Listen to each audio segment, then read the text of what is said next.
ሰላም የተወደዳችሁ የኔ ውድ ቤተሰቦች እንዴት አላችሁ? ዛሬ ሀይሚና ብሩክ የተለመደውን ስራቸውን ይዘው ወጥተዋል። ዛሬ ከትናንቱ የቀጠለ ነው። ነገር ግን ሙፍታ ተጨምሮበታል። ሙፍታ የመግቢያ ኢንትሮ ሰርቶ አብዛኛውን ሰዓት ያወራው እሱ ነው። ዛሬ ሁሉንም ነገር ክሊን ማድረግ አለብን። የብሩክ ፍቅረኛ የምትባለዋ ልጅ ከህይወታቸው መውጣት አለባት። በሀይሚ ሆነ በብሩክ አልደራደርም። እኔና እነሱ አዲ ፍሬንዶች ሳንሆን ክሎዝ እየሆንን ጓደኛሞች ነን በማለት ነው እንግዲህ ቡታጅራ ድረስ የመጣው ማን ሙፍታ። ሲመጣ ግን ልጅቷን ስለማያውቃት እንደ ማንኛውም እንደኛ በሶሻል ሚዲያ ላይ ሲጨቃጨቁ ሲሰዳደቡ የሚያሳይ ቪዲዮን የተለቀቀውና ያው የእሷን አድረሽን አያውቅም። ነገር ግን እንደ አማራጭ የተጠቀመው ያው እንዳየ ነው እንደሰማ ነው በካሜራማናቸው አማካኝነት ተደውሎላት ካሜራማናቸው እንደሚፈልጋትና ሊያናግራት እንደሚፈልግ አድርጎ ነው ሙፍታ ያስጠራትና የመጣችው። ስትመጣ ግን ያው እነሱ ስለለመዱ አክቱን ወደዛው ያመጡታል። እሷ ግን አንደኛ እርጉዝ ናት፣ ሁለተኛ ልምዱን ስለሌላት እንደመጣች ያው ስትደውሉልኝ እናንተን ማግኘት ስለምፈልግና እውነቱን ማወቅ ስላለባችሁ ብሩክ እናንተን የደበቃችሁ ትልቅ ሚስጥር አለ፣ ከሀይሚ ጋር መለያየት አለባቸው። ስለዚህ ለዛም ነው የጠራኋችሁ።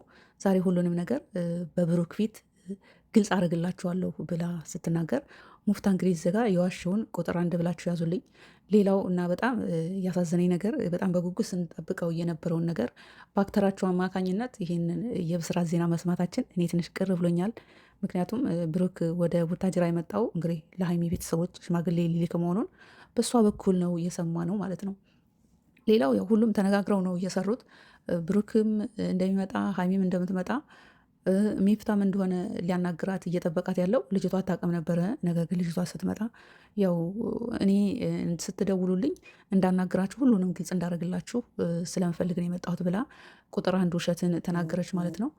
ቁጥር ሁለት ያው ሙፍታ እንደገና ደበስበስ አደረገው። ያን ያህል በቃ ማለት እኔ እንደዛ አይነት ነገር አልወድም። እግዚአብሔር ነው የምላችሁ። በጣም ደደብ አታድርጉን፣ በጣም ፋራም አታድርጉን። አትሊስት የእሷ የዋሽቿን ፓርት ከታርጋችሁ ማውጣት ትችሉ ነበረ።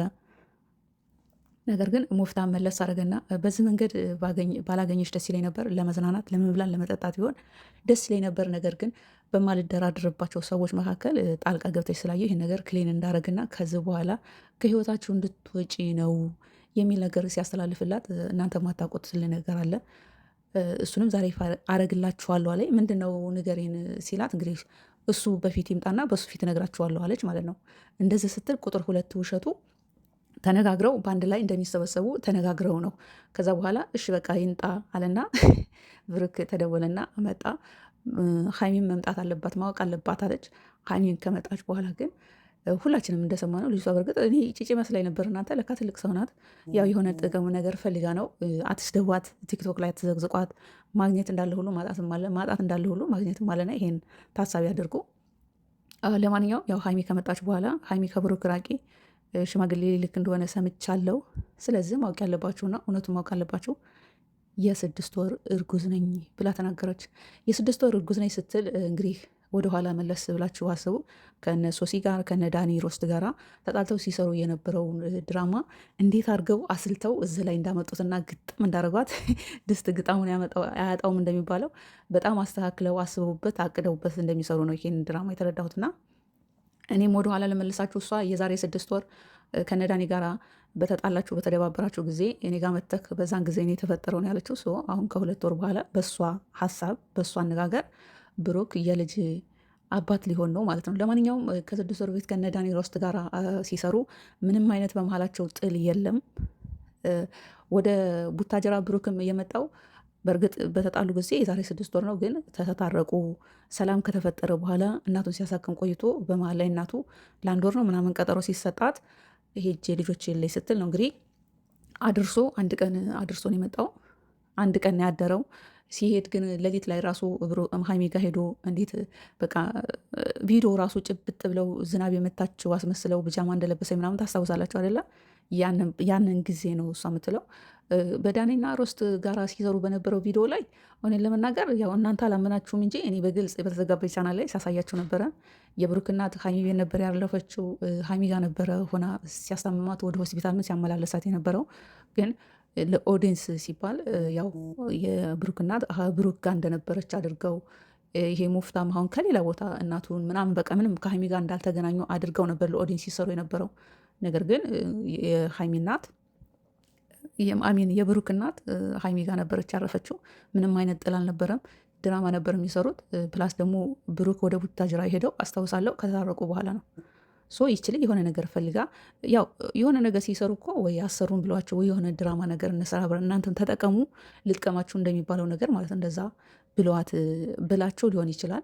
ይችን እርጉዝ ልጅ እኔ ጬጫ አድርጌ ነበር ማስባት የነበረው፣ ግን እርጉዝ ናት ትመስላለች። በቃ ወዷ ብርጭጭ ብሏል። ለማንኛውም እርጉዝ ትሆንም አትሆንም የሚሰሩት ስራ ነው። ግን አንድ ነገር ሸላ አድርጋችሁ ሀይሚ እንግዲህ ልጅቷ እርጉዝ ነች ስትል በድንገት ፌንት ነቅላ ወደቀች። ስትወድቅ ግን አንስተው ቀጥታ መኪና ውስጥ አስገብተው ነው ያሉት። ይሄ ትልቅ ስህተት ነው። ማለት ትምህርት ነዋ፣ ለማስተማር ፈልጋችሁ ይህን ስራ የምትሰሩት አይደል? ስለዚህ አንድ ሰው በድንጋጤ ፌንት ነቅሎ ሲወድቅ ቀጥታ አየር ወደማያገኝበት መኪና ውስጥ አይደለም ማስገባት ያለባችሁ። የሆነ ነገር ታረጋግቡላታላችሁ፣ ውሃ ምናምን ነገር ለው ላይ ታፈሱላታላችሁ። እንደውም የሆነ አየር ነገር ማግኘት አለባት ልጅቷ። ከዛ በኋላ ነው ወደ ሌላ የሚያስፈልጋት ወደ እርዳታ ምናምን ሆስፒታልም ከሆነ መውሰድ ያለባችሁ። እናንተ ግን ቀጥታ ሀይሚ ፌንት ነቅላ ስትወድቅ ቀጥታ መኪና ውስጥ አስገብታችሁ የባሰ እኮ አፈናችኋት ማለት ወዳለው። ከዛ በተረፈ የብሩክ ወንድም ራሱ በጣም ትልቀኛው ማለት ነው ያገባው ልጅ ሳይጣሉ ተጣሉ። በግድ ካልተጣሉ ነው ወይስ ተመልካችን ያን ያህል ፈራ ታደርጉ? ለማንኛውም ደስ ይላል። ግን ልጅቷን በደንብ እንደና እናንተ ስለለመዳችሁ ያው አክቱን ወደዛው ታመጡታላችሁ። ልጅቷ ግን ስላለመደኝ ዛሬ ወደዛው እናንተ ስንት ስትሉ በተለይ ከሚፍታ ጋራ አዋርዳቸዋል ሳይሆን ዛሬ በተለቀቀው ቪዲዮ ላይ ትንሽ እንትኑን አበላሽተዋለች ድራማውን። ለማንኛውም ደስ ይላል፣ ቆንጆ ነው። ግን መጨረሻ አካባቢ እንደነገርኳቸው አንድ ሰው ፌንት ነቅሎ ሲወድቅ ቀጥታ ወደ ምንም አየር ወደማያገኝበት ቦታ ወደ መኪና ውስጥ ወይም ቤት ውስጥ ሳይሆን የሚያስገባው ማንኛውም ሰው ፌንት ነቅሎ ሲወድቅ የመጀመሪያ እርዳታ የምታደርጉት አየር፣ ለሰው ልጅ አየር መስጠት፣ ውሃ ነገር ላያቸው ላይ ማፈስ ሲሆን ከዛ ነው ቀጣይ ኔክስት ስቴፕ የሆነ መደረግ ያለበትን እርዳታ የሚደረገው ለማለት እወዳለሁ። ለማንኛውም ጨካኝ ናችሁ። ፌንት ነቅላ በሀይሚ የሚጨክን ሰው አለ? እንዲሁ ዝም ብላችሁ ቪዲዮን ስዘጉታላችሁ። ሌላው በጣም በጉጉት ስንጠብቅ የነበረውን የብስራት ዜና በተዋናያችሁ አማካኝነት እንስማ። ብሩክ ለሀይሚ ቤተሰቦች ሽማግሌ መላክ መሆኑን። ለማንኛውም ይመቻችሁ። አሪፍ ነው፣ ደስ ይላል። ግን ያው ብዙ አታካብዱት ማለት ወዳለሁ።